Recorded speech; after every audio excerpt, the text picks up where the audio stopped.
all want our hair to look and feel its best, and there are some pretty easy things you could be doing to upgrade your hair care routine, so today I'm going over those.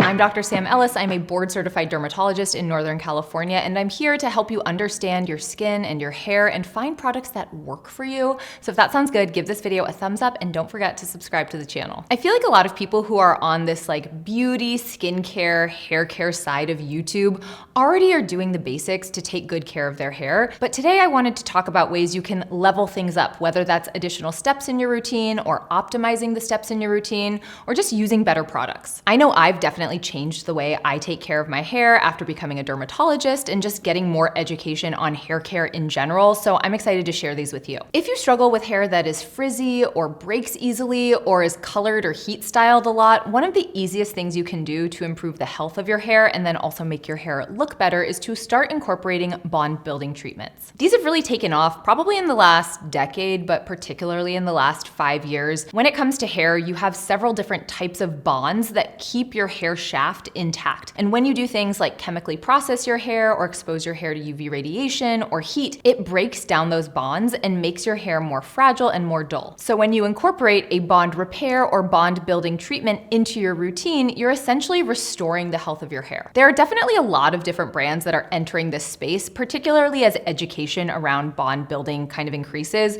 But one of my OG favorite bond repair things is K18. One of the things that I love about K18 is that it's really easy to incorporate into your routine. You essentially use it like a leave-in conditioner, but you skip conditioner in your shower. So you would wash your hair with shampoo, do the rest of your shower, and then typically when you get out of the shower, you would apply your K18, let it sit for 4 minutes, and then you can move on with heat styling your hair or whatever else you're gonna do to your hair that day. And it doesn't need to be used every single time you shower. If you're new to K18, they will have you use it for 4 consecutive hair washing treatments. And then for me, I just use it about once a month at this point. The other bond building treatment that I really like is by a brand called Ypres. This is actually a brand founded by one of the original founders of Olaplex, and he kind of moved on and did this brand. I find this one almost more convenient to use than the K18. You apply it to dry hair before you get in the shower. So often what I will do is I will spritz it on my dry hair, I'll put it up in a bun, I will work out to let it kind of soak in, and then I will go and take my shower. I think it's also worth mentioning that K18 and Ypres work differently, so I'm getting additional benefits by incorporating both into my routine, but you don't necessarily have to do this. But because this is a video about hair care upgrades, let's give you the option. When I use these, I find that my hair is smoother, it's silkier, it's shinier, but it's not weighed down. Sometimes I feel like if I go in with a traditional leave-in conditioner, especially for my fine hair, it can get greasy a little bit too fast. But when I use these bond building treatments, my hair just feels healthier and more robust without being weighed down. If you've used these bond building treatments or any other ones, definitely let me know in the comments. To me, it has been such a game changer for my hair. Another thing you can do if you have more frizzy or fragile hair is start incorporating an oil to your hair as a pre-wash treatment. The point of a pre-wash oil is essentially to protect your hair. So for me, I'm applying it from about mid shafts to ends because this part of my hair has been existing on my head longer, it's been more color treated, it's more fragile, and if I'm shampooing my hair, I'm not really worried about shampooing this part as much, I'm really focusing that on the scalp. So the oil here essentially protects the more delicate parts of my hair while I'm washing it. Now, not everyone is going to need to do this, but if your hair is more fine or fragile, or if you have more porous hair because you do more heat styling, this is going to be a really helpful way to preserve the integrity of your hair if you're washing it more frequently. Now, which oil you use is really personal. I would say when it comes to the hair care space, the most popular and effective oil is coconut oil. Now, I have tried this with pure coconut oil and I just find it's too heavy and I actually really struggle to rinse the coconut oil all the way out of my hair, so it's not my favorite, but I know plenty of people who do it. Instead, I like to use the OGX Coconut Miracle Oil, which I have to give 100% credit to this to Abby Young here on YouTube. She does tons of hair care videos. If you don't follow her, you should. But I first saw her recommend this on TikTok and it is such a good product. Using something like this still gives you the benefits of using a coconut oil, but it's a much lighter product, so I find that it rinses a lot cleaner in the shower. Similar to how I use my Ypres bond repair treatment before I get in the shower, that is how I will use this oil, where I will apply it to kind of the dry ends, and then usually I'm gonna work out. That allows it to kind of sink in.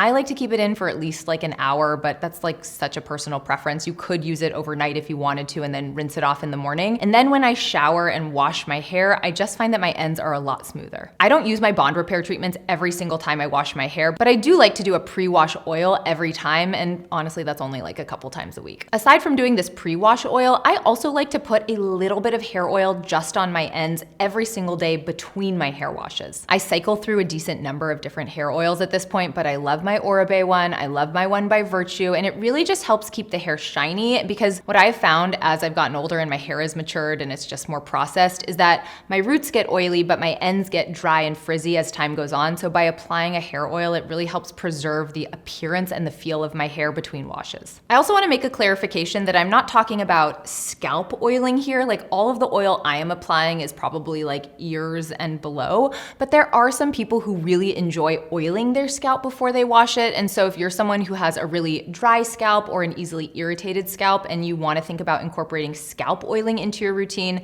that's also an option. I personally wouldn't use the OGX Coconut Miracle Oil on my scalp. It feels a little bit too thick and heavy for that, but I do like the Briogeo Rosemary Pre-Wash Oil. This one doesn't just use rosemary oil, it actually has a nice variety of different oils, including coconut oil in it, but I also have found over the years that Briogeo just makes such good scalp products in general, and I stand by this one too. On the topic of scalp, it's so important that when you are taking care of your hair that you keep your scalp health in mind. And one thing you can do to level up your hair care is to actually start double cleansing your scalp. A lot of people have heard about double cleansing your face to remove any debris, makeup, oil, etc. that accumulates on your skin, but you can double cleanse your scalp too. And I actually feel like a double cleanse on your scalp is almost more important because we go more days in between washing our hair, at least for most people, and so you're going to have a lot more accumulated on your scalp that needs to get cleansed. Again, not everyone needs to do this, but if you have particularly curly hair or dense hair where it may be more difficult for your shampoo to get all the way down onto your scalp, doing a double cleanse, which is essentially shampooing back to back before you go in with your conditioning treatment, can be super helpful for removing excess debris. I usually do this with like every other hair wash, which for me comes out to about once a week. And I do like to use a clarifying shampoo for this because I feel like it's just a lot better at cleaning my scalp. Similar to bond repair treatments, lots of brands have come out with clarifying shampoos, but I don't love all of them. Probably the two I use the most in my shower are the one by K18 and the one by Way. Both work really well. A little bit goes a long way. They lather really nicely, so it feels good as a cleanser. And I just find that my hair looks great afterward too. I think this could be a really useful tool for more people to incorporate because as a dermatologist, when I'm seeing patients in clinic, I'm checking their scalp, particularly if I'm doing a full body skin exam to screen for skin cancer.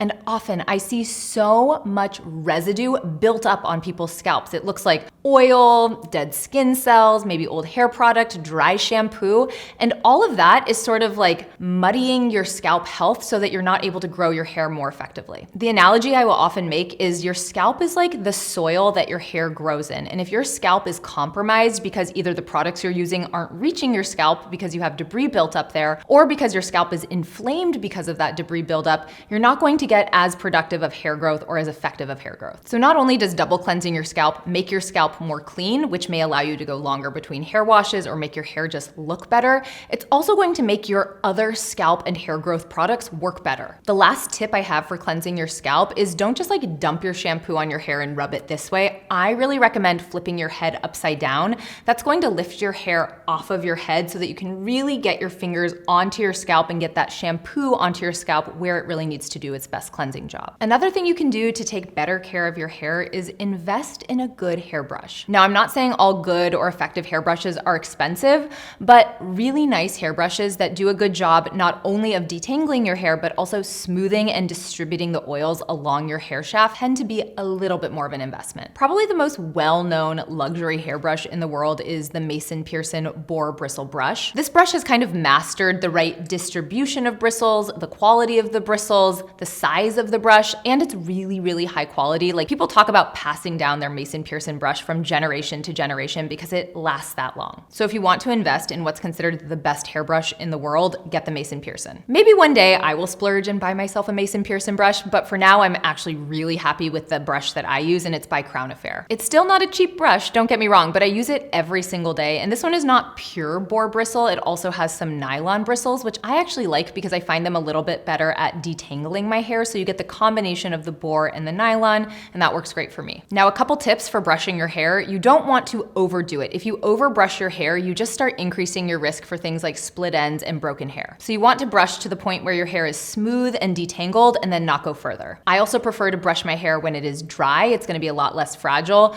So when my hair is wet, I will sort of like finger comb my hair, and then once it's fully dried, then I'll go in and use my Crown Affair brush. And always when you're brushing your hair, you wanna start at the bottom and work up. So you're gonna work out the little tangles from below, and then as those smooth out and your hair is not catching, then you'll go in and kind of go mid shafts to ends, and then at the very end, you can pull from the scalp all the way down to the ends of your hair, but do not start there. If you do that, you're gonna rip out your hair, you're gonna cause more tangles, you might even like fortify some of the knots. So even though it looks really cool to do like one long swipe, that's not really how we should be brushing our hair all the time. Aside from brushing your hair the appropriate amount with a high quality hairbrush, another thing you can do to protect the integrity of your hair is to use a microfiber towel to dry it. Compared to a traditional bath towel, a microfiber towel is much more effective at drying your hair, and they're also a lot lighter on your head. So not only is it going to dry your hair faster, but it's going to be a lot more comfortable to wear. And remember, I talked about how your hair is more fragile when it's wet. So the faster and the more gentle you can get it into a dry state, the better. I feel like I have to give Crown Affair another shout out here because the microfiber towel that they make is so good. I feel like in general, they do hair care so well, but I'm obsessed with this particular towel. Now, it's not to say I don't have other microfiber towels that I enjoy and have recommended in the past, but the beauty of the Crown Affair one is, one, it's gorgeous, but two,